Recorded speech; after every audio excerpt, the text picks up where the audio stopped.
Quote, one hardly knows where to begin, unquote, said author Michael Harrington.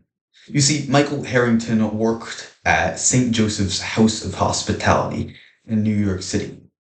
And Michael Harrington observed a difficult problem, one that, he said, one hardly knows how to begin to solve it.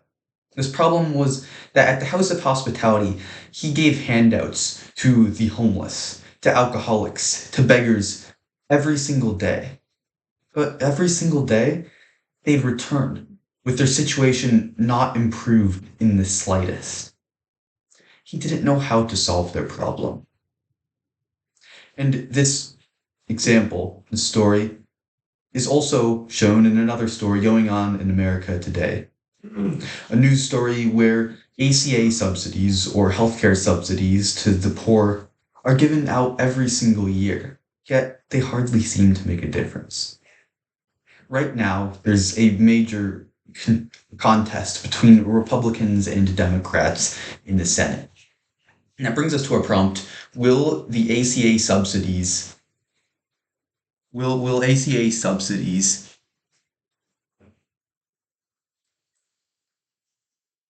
something will they get the 3-year extension Senate Democrats are seeking? Will ACA subsidies get the extension, the 3-year extension Democrats are seeking? So, to analyze that question, we'll focus on 3 main points for this speech. First, we'll look at the background of this story and what's going on here. Second, we'll talk about the negotiation between Democrats and Republicans and see exactly what's happening and whether or not this bill will get passed. And then finally, we'll talk about this unsolvable problem that author Michael Harrington talked about. And we'll show how his story applies to this one. The ACA refers to a bill called the Affordable Care Act. The Affordable Care Act provides large amounts of money and financial support to those who do not have lots of money in America. This bill effectively helps pay for healthcare. It makes things cheaper. The ACA was passed in 2010, and its effects began to be seen in 2014, according to Ballotpedia, reporting in January 12, 2026. The ACA Act was expanded then in 2021. It was expanded during coronavirus because obviously people were struggling financially. This expansion was meant to support those and help them through the pandemic. So the ACA was expanded in 2021. However, those expansions were temporary, only until 2025. That's why this issue is going on right now, because these subsidies have just expired. Now, both parties are battling over whether or not to expand or to end these additional subsidies to the Affordable Care Act.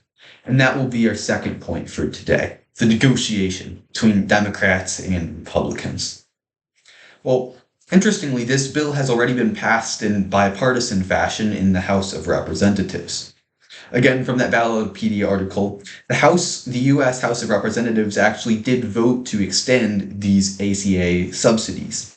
17 Republican representatives joined the Democrats in voting for this bill, resulting in the bill passing by a margin of 230 votes to 196. Mike Johnson, the Speaker of the House, the Republican Speaker of the House, called this a, quote, really bad policy, unquote. CNBC on January 8, 2026, reported that, however, the fate of the bill is murky in the Senate. It's already been voted down in the Senate, so it appears unlikely that this bill, as is, will pass.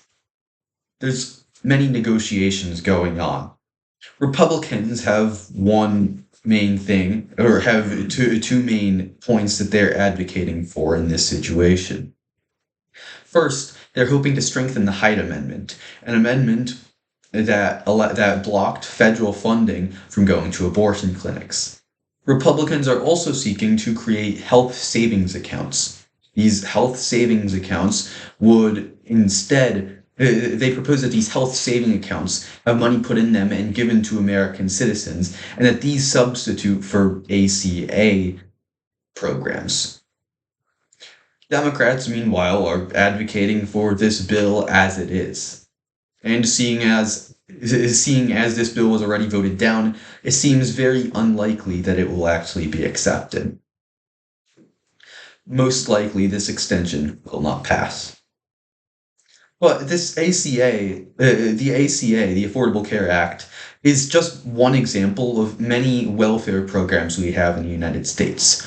Programs to hand out food, housing, clothing, and healthcare to those in need. This will be our third point today as we look at the problem that Michael Harrington described in his book, The Other America. You see, Michael Harrington's book actually influenced Lyndon Baines Johnson, LBJ, to begin what he called the War on Poverty, where he threw large amounts of money at, at problems in America, at poverty specifically. He believed that large amounts of money would solve poverty. But here's the problem. Money doesn't solve poverty, which I know sounds crazy, but it doesn't. Money creates enablement. It is cash without responsibility.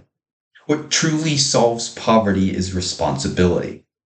As the Brookings Institute in 2003 reported in this long study, they showed that getting married before you have kids, graduating with a high school degree, and working full-time brings your chances of poverty down from 13% all the way down to 3%.